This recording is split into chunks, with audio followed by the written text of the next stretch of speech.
தமிழ் மாநில காங்கிரஸ் மூப்பனார் அவர்கள் கட்சியின் சார்பாக எனக்கு இன்னைக்கு மக்கள் தலைவர் மூப்பனார் அவர்களுக்கு புகழ் அஞ்சலி செலுத்துவதற்கான வாய்ப்பு அளித்தமைக்கு முதல்கண் என்னுடைய நன்றி வணக்கங்களை ஜி.கே. வாசன் அவர்களுக்கு தெரிவிக்க கடமைப்பட்டிருக்கிறேன்.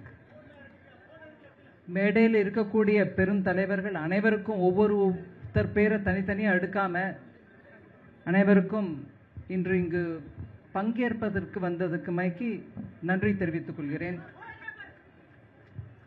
தமிழ் மாநில காங்கிரஸ் தொண்டர்கள் அனைவரும் இன்று மக்கள் தலைவர் மூப்பனார் அவர்களுக்கு அஞ்சலி செலுத்தும் இந்த விழாவில் பங்கேற்பதற்கு உங்கள் அனைவருக்கும் நன்றி.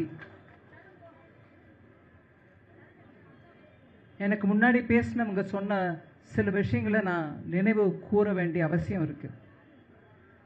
தமிழ்நாட்டிலே மூப்பனார் வழியிலே எளிமையும் நேர்மையும் தேசியமும் கலந்த ஒரு தேசிய கட்சியின் தலைவராக இருந்தவர் மூப்பனார். அவருடைய தலைமையில் தமிழ்நாட்டிலே காங்கிரஸ் கட்சி வளர்ந்தமையும் அவர் ஒரு தமிழனாக தில்லியில் என்ன ஒரு விதமான ஆளுமை அது பார்ப்பதற்கு எங்க எல்லாருக்கும், நான்லாம் இப்போ காலேஜ்லையும் ஸ்கூல்லையும் அதுக்கப்புறம் அரசியலில் முழுமையாக ஈடுபடாட்டியும் அரசியலில் ஒரு இன்ட்ரெஸ்ட் வச்ச ஒரு వ్యక్తి, ஒரு இண்டிவிஜுவலாக நான் பார்த்துருக்கிறேன். அவருக்கு நாடளவில் மதிப்பும் மரியாதையும் இருந்தது. பீகார்காரங்களுக்கு அவரை தெரியாது, ஹரியானாக்காரங்களுக்கு அவர் தெரியாது அப்படின்லாம் ஒன்றுமே இல்லை.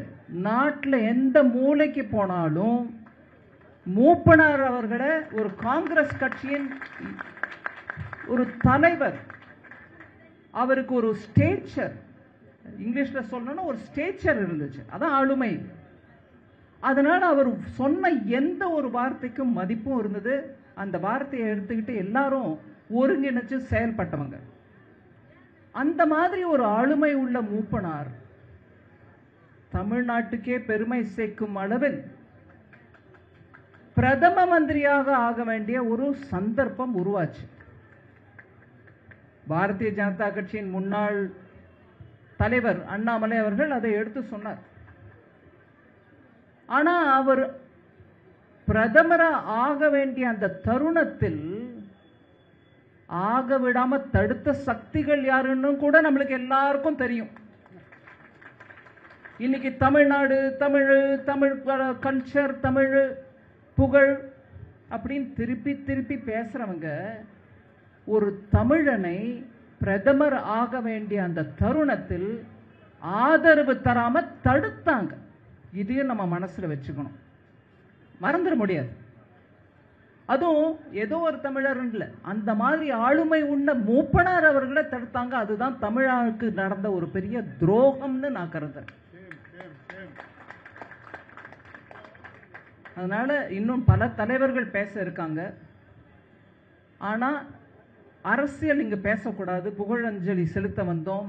அந்த மாதிரி ஒரு பெரிய தலைவரை பற்றி நல்லது, அவரிடம் நம்ம கற்றுக்கொள்ள வேண்டிய குணங்கள் என்ன இருந்தது அப்படின்றத பத்தி பேச வேண்டிய இந்த தருணத்துல ஒரு சின்ன அரசியல் பேசுறேன்னு தப்பா நினைச்சுக்காதீங்க. தமிழ்நாட்டில் அந்த மாதிரி அவருடைய கொள்கைகளுக்கு ஏத்த மாதிரி நல்லாட்சி அமைய நம்ம எல்லாரும் முயற்சி செய்ய வேண்டிய தருணம் இது.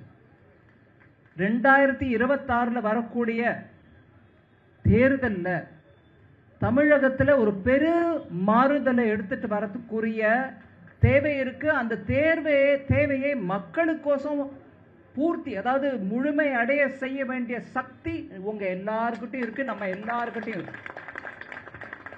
ஒன்றிணைந்து அந்த முயற்சியை இந்த கூட்டணி மூலமா நம்ம எடுத்துட்டு போக வேண்டிய கடமை தமிழ் மக்களுக்கோசம் நம்ம கிட்ட தான் இருக்கு. தமிழ் மக்கள் கேட்குறாங்க, நல்லாட்சி கொடுங்க, ட்ரக்ஸ் எங்களுக்கு வேண்டாம், சாராயம் தண்ணியோட கேடுகட்ட நிலையில பரவுது, ஒரு குடும்பம் பழிச்சுக்கிட்டு இருக்கு, தமிழ் மக்களுக்கு அதனால ஒரு ஆதரவும் இல்லை அப்படிங்கிற அந்த நிலைமை வந்த போது மக்கள் எல்லாருக்கும் தொண்டாற்றுவது நம் கடமை.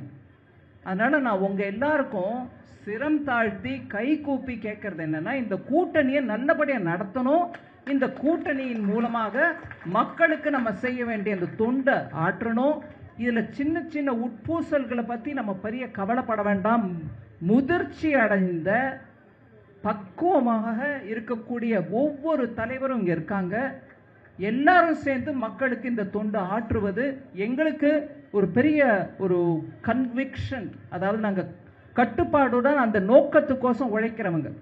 அதனால நம்ம எல்லாரும் ஒத்துமையா இருந்து, இதற்கு முன்னு பேசிட்டு கொஞ்சம் அவங்க கட்சியின் மீட்டிங் இருக்குன்னு கிளம்பி சென்ற எடப்பாடியார் நல்ல விஷயத்தை எடுத்து சொன்னாங்க. அதனால நல்ல ஆட்சி அமையணும், எல்லாரும் ஒத்துமையை உழைக்கணும். அதே நம்ம மக்கள் தலைவர் மூப்பனாருக்கு செலுத்தும் பெரும் அஞ்சலி.